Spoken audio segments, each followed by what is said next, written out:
মৃত সম্পর্ক মানে সম্পর্কে দুই দিকে থাকা মানুষগুলো এই ধরাধামের বর্তমান, শুধু মাঝের সম্পর্কটা হয়ে যায় মৃত অথবা ম্লান।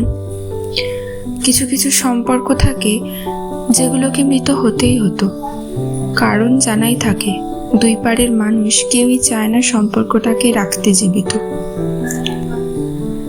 বা কোনো একদিকের মানুষ নির্বিবাদে কোনো প্রত্যাশা না করে শুধু বয়ে নিয়ে বেড়াচ্ছে।